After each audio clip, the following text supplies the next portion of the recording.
मैंने खुद ही ख्याली सोच लिया कि यार ये तो बहुत अच्छे हम दोस्त हैं, मगर ऐसा कुछ था नहीं। हाँ, जब कैमरा ऑन होता था तो लगता था वाओ इट्स अमेजिंग, एंड जैसे ही कैमरा ऑफ आपके साथ ऐसा बिहेव करे, इट्स सो बैड। ऐसा नहीं है कि सोशल मीडिया के लिए अगर कोई पोस्ट की जाए तो इसका मतलब है कि वो इंसान आपके दोस्त हैं। हर लड़की की ये तमन्ना होती है कि उसके बाल घने, लंबे, मजबूत और खूबसूरत रहें, लेकिन इसके लिए एक तगड़ी हेयर केयर रूटीन की जरूरत होती है। वो रूटीन हर कोई नहीं जारी रख पाता, लेकिन एक हसीना है, पाकिस्तानी है, वो वैसी ही हेयर केयर रूटीन को पूरी शिद्दत के साथ फॉलो करती है, इसलिए उनके बाल बहुत हसीन हैं।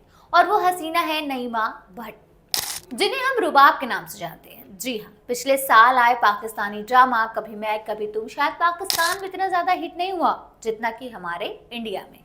ये कह लीजिए कि इंडिया में सबसे ज्यादा देखा जाने वाला अगर कोई पाकिस्तानी ड्रामा है तो वो यही है। इंडिया में इस ड्रामे को खूब पसंद किया गया।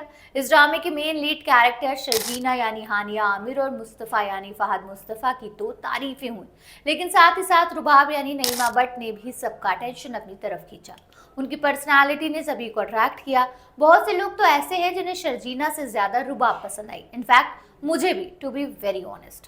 खैर, कभी मैं कभी तुम शो में हमने रुबाब का जिस तरह का पॉजिटिव एटीट्यूड दिखाई दिया, उसे ऐसा लगता था कि रियल लाइफ में भी उन्हें खूब अटेंशन मिलती होगी। हालांकि हम गलत थे। रुबाब को तो कभी मैं कभी तुम के सेट पर कभी सीरियसली लिया ही नहीं गया, खास करके उनके कोवर्कर्स ने ही। और ऐसा हम अपनी तरफ से नहीं कह रहे, बल्कि ये खुद नईमा ने अपने एक इंटरव्यू के दौरान बताया है।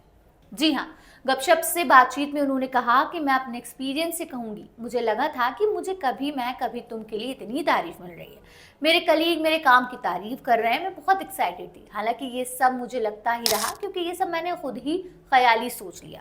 मैंने सोचा कि दोस्त हैं, लेकिन ऐसा कुछ नहीं था। नईमा ने कहा कि सेट पर कैमरा बंद होते ही माहौल बदल जाता था। नईमा ने बताया कि मुझे लगा था कि वो अच्छे दोस्त हैं, लेकिन इसमें कोई सच्चाई नहीं। जब कैमरा ऑन रहता था तो सब अच्छा था, लेकिन जैसे ही कैमरा बंद होता था वो मुझे स्टेज पर भी नहीं आने देते थे। नईमा ने यह भी बताया कि प्रमोशनल इवेंट्स और सेलिब्रेशन से उन्हें साइड लाइन रखा गया। नईमा कहती है, मैं डिटेल में तो नहीं जाना चाहती हूँ, लेकिन मैंने ये सीखा है कि अगर दो लोग कुछ पोस्ट कर रहे हैं सोशल मीडिया पर तो इसका मतलब ये नहीं है कि वो अच्छे दोस्त हैं रियल लाइफ में भी। ये सब लोगों से तारीफ पाने के लिए करते हैं, ये दिखाने के लिए कि वो इनसिक्योर नहीं है, कि वो नए टैलेंट को सपोर्ट नहीं करना चाहते। वो खुश हैं, लेकिन ऐसा बिल्कुल नहीं होता असल में। जाहिर है नईमा यानी रुबाब का इशारा शो में उनकी देवरानी बनी शर्जीना यानी हानिया आमिर और देवर बने फहद मुस्तफ़ा पर था। उनका सीधे तौर पर आरोप है कि दोनों ने उनके साथ पर्सनल क्या प्रोफेशनल रिश्ते भी नहीं निभाए। तो क्या इसका मतलब ये होता है कि जिस शर्जीना को हम इतना प्यार दे रहे हैं, बॉलीवुड में उनके डेब्यू का इंतजार कर रहे हैं, वो एक बेहद सेल्फिश किस्म की अदाकारा है जो अपने ही साथी कलीग से इनसिक्योर रहती हैं? कहीं ऐसा तो नहीं अचानक से मिला फेम हानिया आमिर के सिर पर चढ़ गया है और इसलिए सपोर्टिंग एक्ट्रेस को भी वो कोई खास तवज्जो नहीं देती? मुझे मालूम है कि हानिया आमिर के फैंस मेरी इन बातों से खुश नहीं हो रहे होंगे। वो अपनी चहेती हानिया का सपोर्ट करने आ ही जाएंगे और बहुत सी दलीलें के जरिए उनको डिफेंड भी करेंगे। खैर, हानिया के फैंस का पूरा स्वागत है, वो आए और जरा नईमा के लगाए इल्जामों पर अपना पॉइंट जरूर रखें।